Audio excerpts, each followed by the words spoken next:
Rally my redeems. If you want to support the League of Levia, you can head over right now to mansant.shop, where we launched a new collection of playmats, a new run of sleeves that just dropped today, and of course, the lovely t-shirts. If you'd already placed an order last week, I can go ahead and bundle items for you to save on shipping, and if you'll see me at Battle Hardened Chicago, US Nationals, or Worlds, you can choose pickup and I'll bring it right to you. Before we jump into today's deck tech, I want to announce a very special giveaway brought to you by Zoe the Magikarp in the League of Levia. She has offered to donate an entire legendary Blazenfet Levia Consumed or Levia Redeemed to a lucky winner on today's video. All you have to do to enter is leave a comment letting me know which format of deck techs you enjoy the most. Do you enjoy the old Yu-Gi-Oh vibes? Do you like the top-down coverage? Do you want it on February, or do you like it held in hand like this? Just leave a comment and you'll be entered to win an entire legendary Levia. Now for today's deck tech, we're going to go over the deck that I built for Team Runaways that Pat Eschke took all the way to top 8 at Battle Hardened Cincinnati this last weekend. Speaking of Pat, how did your event go? So wins against Dorinthia, Azuri, Icelander, loss in round 4 to Briar, and then 3 wins in a row against Lexi.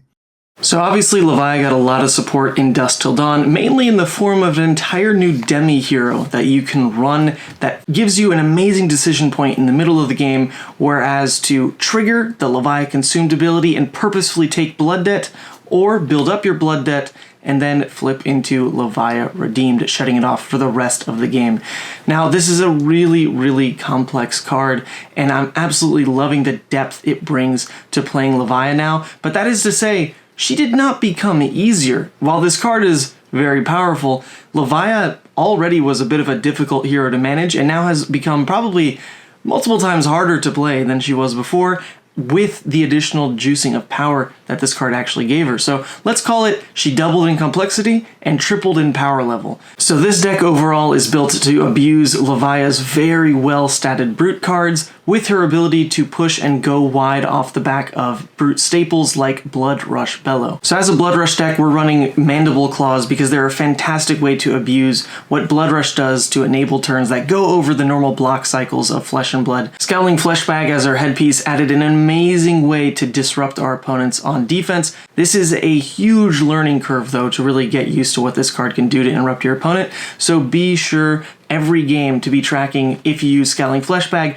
could you have used it at a different point in the game to get more value out of it? Because at the right times, this thing is almost a Carrion Husk in and of itself. And of course we do have Carrion Husk because this sucker is just massive to be able to preserve the cards in hand that you want to use offensively while still getting 2 entire cards worth of value in the 6 block, then hopefully, never taking Blood Debt due to the fact that we are Levia, we are going to turn it off, and we even do it more consistently now. Then as the last 2 kind of base equipment pieces, we've got Scabskin Leathers and Gambler's Gloves, an amazing duo that lets you break turn cycles and get action points at the cost of normally tilting your opponent and then sometimes tilting yourself with the ones that you might roll off of these suckers. I was rolling Scabskins a lot. I wouldn't intentionally take damage to roll Scabskins, but if the hand presented itself in a way that I could, attack with a 2 and then a 1, if I got an extra action point, those I would take every chance so that I could get, and then I would just arsenal the last card if I missed. I rolled pretty well overall. I rolled only 2 1s, no 6s, but a lot of 4s and a lot of 5s. So I'm a Scabs gamer for life now. As for sideboard style equipment, I'll just go ahead and plug the deck list is in the description with the entire sideboard guide written out on February. So we're not going to go into too much of that in depth here, but I'm just going to show you everything that is in the list so you get an idea of what you're working with. So that is to say, Null Rune Gloves exist here pretty much just for Viscerai because controlling your life threshold is much more important now, because 13 is now this new number that you need to play around to get your consumed flip off. So taking a Null Rune piece becomes very, very important in not just dying to a bunch of rune chants that don't let you flip it to consumed and really push and close the game. Similarly, Spoiled Skull is for your Vincent matchup and then your Wizards, because once again, an Arcane Barrier piece is really important in controlling your life. But against those 3 heroes, you don't really mind losing out on a powerful headpiece like the Scowling Fleshbag, with this new upside of the Spoiled Skull ability potentially letting you pull out really powerful cards as well, like another Blood Rush entirely to push and close the game in those matchups. Final Spring Tunic is a card I'm really only using against Icelander, Kano, and then Prism, because Prism is really that easy. You definitely don't need this card, but if you have it, I was really enjoying slotting it in. Then Grasp of Darkness, this is very, very key in the strategy this deck has to beating Lexi, and honestly, the timing window on this probably makes it good enough to run in a bunch of other matchups as well. I just didn't put the testing in there. And then lastly, Crown of Providence. This doesn't get played in too many matchups, but I think especially after seeing the deck play out this weekend, I would always run it against Lexi and Dromai. Against anything else, I'd still need to test out whether I prefer Scowling Fleshbag or not. So I want to spend another second talking strategically about what we're actually trying to do with Blasphemfet Levia Consumed or Levia Redeemed, because myself in testing, I was finding out that I actually like keeping the option open to flip into Redeemed, even though the premise of the deck is to play aggressive and use Blasphemfet Levia Consumed to the effect down here, where you basically stock up your Banish Zone and then use it as an additional hand to play from and get these very powerful cards like Dread Screamer and Endless Mob back out to set up your massive kill turns that could more easily allow for things like a 4-attack wide Blood Rush Bellows that just breaks the math of the game and absolutely murders your opponent. 95% of the time, the deck is planning to flip into Consumed just to try to pull out a Dread Screamer and go into a 4-wide Blood Rush turn, but that last 5% of the time you do need to consider maybe the Redeemed game plan is going to work better for you and you can grind out an endgame, because when you don't have Blood Debt, you can't just randomly die, and that's, hey, turns out pretty good. So the core of the deck is very much still Blood Rush heavy, chasing all of the good rates that use our blue pitch the most effectively we can turn by turn. You're definitely going to have to slow down in an early game with Levia, because with the Banish 3 cost on a lot of her good cards, you can't just play them out from the get-go. So it's a early game balance of trading, but then playing out whatever proactive cards you can into a very stable mid-game of using your graveyard to play out some of these big attacks. So those Blood Debt cards that we're trying to ramp into for some real payoff would be Endless Maw, just being your strongest 2-card hand. It just comes in for 9 damage. Next, we've got Dread Screamer, one of the best cards with Blood Debt in the deck, because it just says go again. You hit a 6 in the graveyard, this sucker then pushes your turn really wide, and at only a 2 cost, it curves beautifully into all the 1 cost attacks in the deck. Slithering Shadowpede, not only is it just another 1 cost 6 power attack that Levia had over Rhinar anyway, this one has upside with Artivore in particular, because if you banish this from hand, it is playable on that turn. It's like a baby Deep-Rooted Evil. Card is fantastic. It fits all the curves the deck wants to do with upside. Next, we've got Boneyard Marauder. This is just a cookie cutter card for the Levia deck. Being a 1 cost 6 that turns off Blood Debt, this fits a lot of amazing cost curves with Howl from Beyond, with a Blood Rush. If you put this in Arsenal and then start Blood Rush with a blue, you can pay for a Claw, pitch another blue for a Claw, leave 1 floating for a Boneyard, and then have an extra card in hand to set an Arsenal, effectively making your Blood Rush turns a 3-card 18 damage play. Next, we've got Graveling Growl in red. I'm a huge fan of this card, but actually Pat swapped it during his tournament run for a playset of yellow Dread Screamers. Let's get Pat's thoughts on why he did that. 10 minutes before the tournament start, Yuanji, Lucas, and I were sitting there talking about how we were not happy with the Graveling Growls, and I was frantically running around to find these yellow Dread Screamers. Overall, I think they performed relatively well. I think maybe I was playing 3 was maybe 1 too many. I think I should only been playing 2. Act as more ways to turn on your 1-for-6s, and I did not miss having the red Gravelings. Thank you, Pat. I still prefer the red Gravelings, I think, maybe with a couple other shifts that I'll make in the deck, because the 1-for-7 just pumps a breakpoint where in your 3-card hands late game with a Dread Screamer, 3-card hands late game with a Dread Screamer, the 7 just goes a long, long way. We're also, of course, running Swing Big. Swing Big is an amazing early game play because you don't really sacrifice much using this as a 2-card hand early. It's got a great rate coming in for 8 base. Mid-game plays with cards that don't turn off Blood Debt like Swing Big are actually super viable because of Blasphemfet Levia Consumed. With Blasphemfet Levia Consumed, if you can have a turn that is still swinging big, and then you're taking Blood Debt and flipping, that is an amazing turn cycle. Much stronger than just saying, okay, I'm going to block 9, take Blood Debt, pass. So this card got a lot better with how she plays in Dusk Till Dawn. Lastly, just to lean in a little bit with how Scabskins works with this deck, we were trying to run Savage Feast as a way to proactively force gamblers' plays and go a little bit wider with claws. This card is also fine next to the Dread Screamer lines and Art of War lines, but really it is more about risking Scabskins plays for Savage Feast specifically because of the strength of hitting and enabling those claws, and hoping to construct an 18 damage play out of nowhere with Savage Feast makes this card almost as good as Blood Rush. You just need the Scabskins to hit, which, you know what, that's never my look, but it's definitely Pat's. Next, with the yellow base, we're really just trying to find what cards are unique enough to want to run here, because the yellow pitch as a baseline for this deck is not really where we operate. We're not Rhinar, we aren't stuck with bad blues, so we're definitely blue heavy. The yellows just fill unique roles like the Mark of the Beast here, more commonly holding this for a 3-card Scabskins play, where you can keep this a blue and a 1 cost, try to roll Scabs. If you hit, Mark the Beast can banish itself when the combat chain closes to then drop one of your 1 cost. Just a bit flexible, and then the discard synergy off the back of like a Savage Feast and Blood Rush also enables your must banish cards like Graveling Growl. So as a 2 of is where I found it healthiest. It's not great early game because it does start your Blood Debt clock a little early, but it's unique, right? We don't have another card that can exactly do what Mark is doing for the deck. Then we've got Yellow Graveling Growl. We're taking this because the deck really is built around abusing the 1-cost 6s, but mainly this is for when you make the Art of War play with Skittering, you just want more chances to draw into the 1-cost, so you can drop a 3-card 12 and then reset your arsenal. Next we've got Beast Within. This one is definitely one of your more unique cards for the deck. Beast Within is fantastic for what it does alongside a Blood Rush on just a 3-card hand.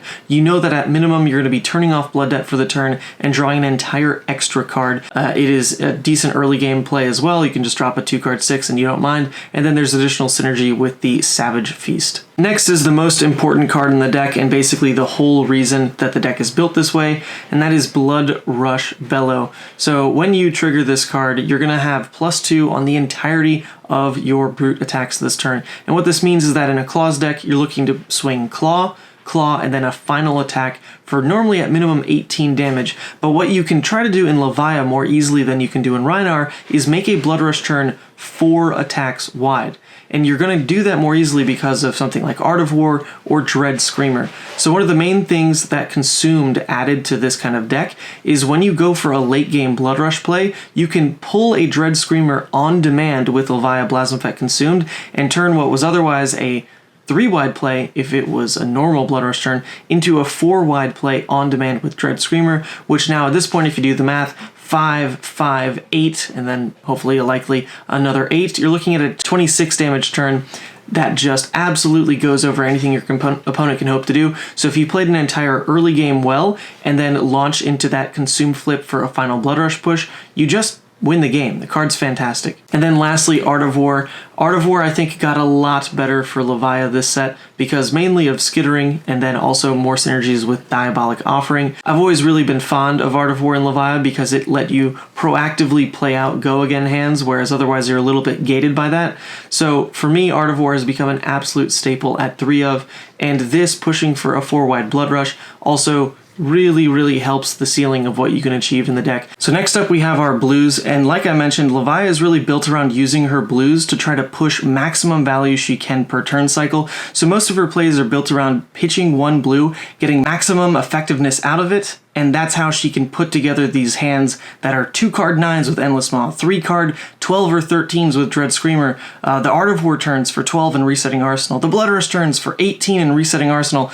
All those are off the back of her blues. They're very important. This deck is running about 20 baseline, but can go up in the sideboard. So first off is the bit of an oddball here, the 1 Unworldly Bellow. Now Pat did add a second Blue Unworldly Bellow back in. I'd been running 3, then swapped to 1, and he found a happy medium at 2, and actually I think just dropped the Tunic for this slot. Speaking of filler, Recurrent Blue is nothing special for the deck. You can play it turn 0 and not hate it, because it'll fill the graveyard with a 6 and another card and still give you an arsenal, but mostly this is just a blue 6 that blocks and that pitches easily back in the deck next to Reckless Swing. Dread Screamer is a bit more of a role player in your blue slot because in a late game scenario, the go again on a breakpoint is still very, very strong. Letting you come in for those 3-card turns with Dread Screamer into a Graveling Growl is still really, really big because of that 4 breakpoint. So next we've got Diabolic Offerings. Now, these guys, Pat actually said, were his least favorite card in the deck. Diabolic Offering was not very good on the weekend. There was a lot of times where it was just a blue null block in my hand that was blocking Pulpings, blocking Bloodrush Bellows. But I think they're still worth testing a bit more. The ceiling on this is really, really high on defensive plays with Art of War, and then it lines up well on your Dread Screamers, your Beast Within, your Mark of the Beast discards, or your Art of Wars, obviously, to still come in aggressively as a 6, and it's in your blue slot where it doesn't cost your deck much to put it there. The one problem with your blues, as you'll see with Diabolic Offerings, and then also Deadwood Rumblers, when you have all these non-blocks in your blues, you can end up with clunky blue hands, where you can't block down with those extra blues to end up with a singular blue card you need to really make your turn play the way you want. So that's still a problem with the deck. The blues have always been like that because of adding cards like Doomsday and Reckless Swing, and now Diabolics alongside like the Deadwoods. It can get a little tricky to manage that clunk, but if you park something like Art of War in Arsenal, you can more proactively say, okay, I have 2 blue attacks in hand, we're going to use one of them as my banish fodder, and just keep going with the turn. Next up is probably the best blue in the deck these days, and that's because Convulsions, when you pitch this sucker in, becomes such a reliable win con now, whether you go Blasphemous Consumed or Levia Redeemed. Because if you go Redeemed, then you can play a longer game, right, where you're not worrying about turning off Blood Debt. And if you go Consumed, then you're turboing through your deck, finding those early game cards you pitched to hopefully close out the game before you mill yourself out.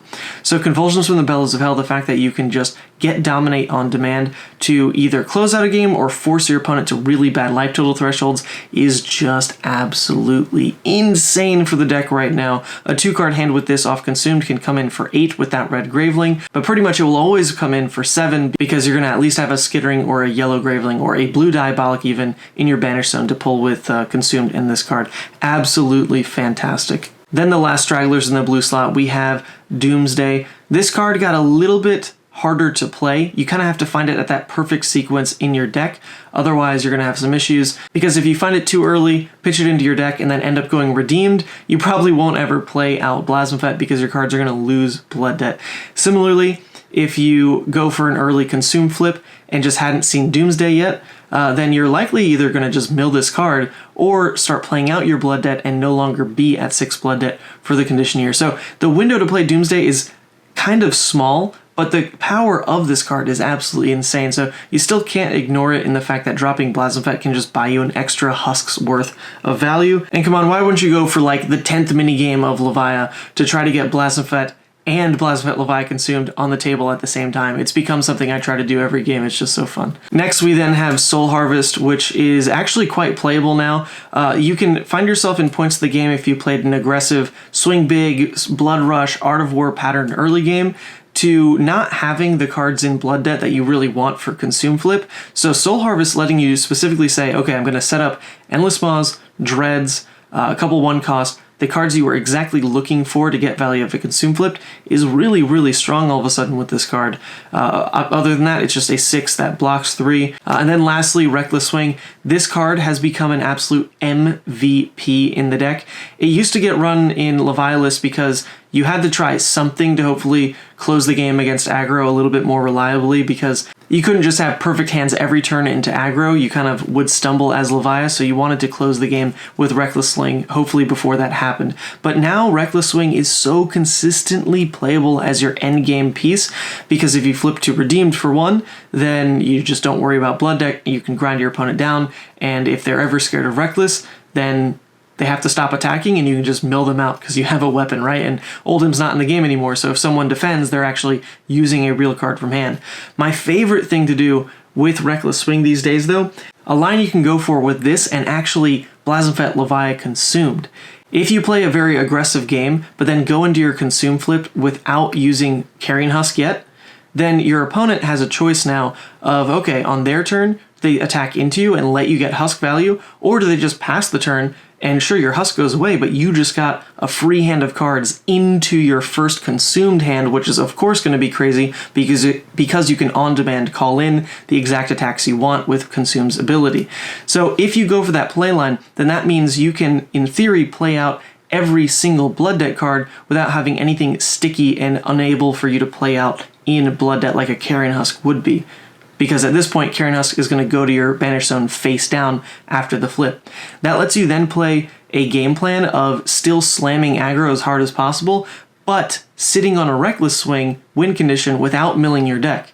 So if all you do is throw damage at your opponent and then have a Reckless Swing win con just sitting there, it is very, very tough for your opponent to do anything about it, and just puts them on lock either between the Convulsions or the Reckless Swing. Card has become very, very good for the deck, and an absolute tilter for your opponent. Lastly, we've got some of the sideboard packages here, and like I said, in the description you can see the February link that specifies when we're really trying to use these things. But basically, pulping is a way to add a bit more early game aggression to the deck, and in some matchups where your opponent is not running D-Reacts anyway, you don't ever have to worry about the go again getting turned off by a defense reaction in Arsenal, so it just ends up being effectively like another way to play out Dread Screamer style turns. So then we've got Command and Conquer, which is actually a pretty good card these days in Levia list. It used to get a bit sticky because it doesn't fit the cost curve really well of what Levia is trying to do. You could play it early game, but then it only really came up on other hands if it was off of an Art of War, and even then it's not exactly what you want to be playing because you're looking for the one cost.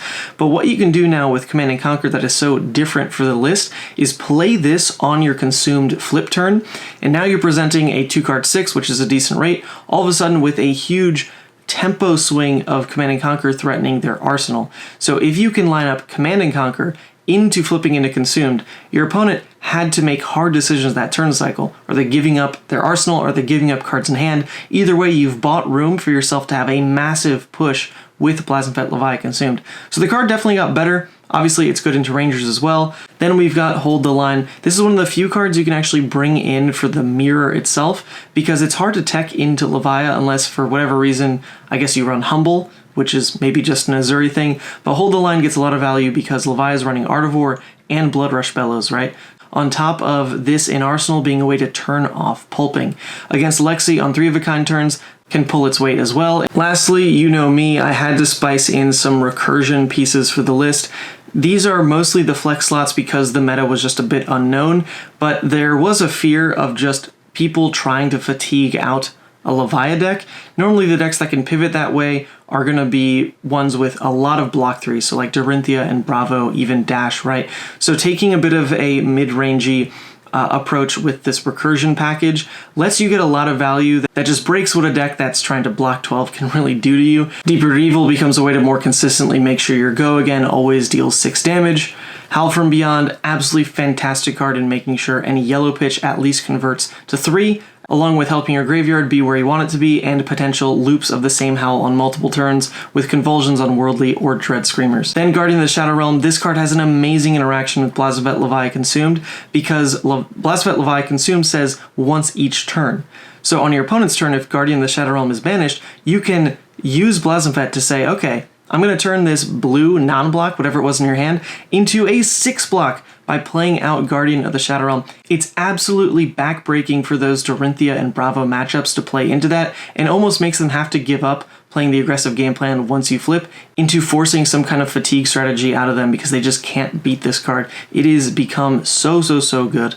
And then Shadow Plasmafet is just a way to try to pull those pieces out of the deck when you need them to be a little bit more proactive for the matchup. So this is a pretty basic play where you can lead with a blue pitch on a Dread Screamer for 6 into a Graveling Growl for 7. This becomes a 3-card 13, and it's one of the main reasons Dread Screamer is so core to the deck, because that cost curve lines up with all those 1 costs absolutely fantastically. This can be a Diabolic, it can be a Yellow Graveling, it can now be a Skittering, so it's really all off the back of this card.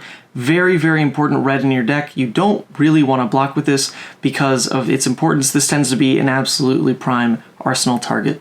Next, we've got one of the newer synergy pieces with Art of War and Skittering, where you can lead with a pitch on a blue with Art of War, declare Banish and go again, banish your Slithering, draw 2 new cards, And as long as one of the new cards you drew was a 1 cost, which your deck now has the Yellow Graveling, the Graveling, and the Diabolic, and other copies of Skittering for, you can play that Skittering for 6 go again into whatever the other 1 cost was, with the additional card you drew from Art of War to reset in your arsenal. So another 3-card play for normally 12 damage. Next, as far as Scabskins lines go, when you have a situation like this with no arsenal, the Mark of the Beast, a blue, and one of the 1 cost, you can go ahead and risk, for pretty low punish, to just keep this hand, go ahead, try to roll Scabskins. If you hit like I just did off camera, then you get 2 action points, can play the Mark of the Beast, leave 1 floating, close the combat chain, and then launch those 1-cost Graveling Growls or the Diabolics that were looking for something to banish. Lastly, just to demonstrate what Blazenfet Levia Consumed can really do for the deck with that final push turn, if you can lead into this turn knowing you saved a Blood Rush in Arsenal, then you can pretty effectively go for a Blood Rush play that leads into a Claw Swing for 5, into another Claw Swing for 5, into Blazenfet Levia Consumed, pulling a Dread Screamer for 8, into the Go Again for one of your final 1 costs from hand that you're bound to have plenty of in the deck. And now this all amounts to 26 to 27 damage in a very late game stage. Because Blazenfet Levia Consumed is not happening early game, right? This guy is flipping at around 13 life, so you figure it's kind of the beginning of the end of the game, where your opponent should have pretty equal parity to you, if not be a little bit more behind because of your access to better armor in Carrion Husk. So when you're able to just drop a 26 damage turn out of nowhere, your opponent just dies. You figure they can block 12 with their equipment, right? So they take 14 on a turn like this. In a state where they were likely at around 13 themselves, they just lose. And so hopefully you can learn from this deck tech a little bit, learn from Pat's games that were caught on camera this weekend, and take home victories with this kind of list yourself.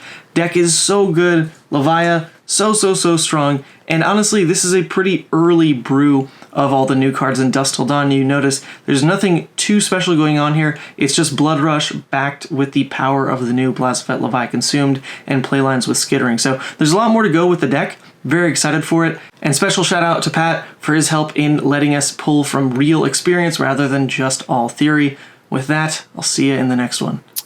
All right, that's me signing off. I'll see you guys in Chicago and hopefully can take it down this time with Levia.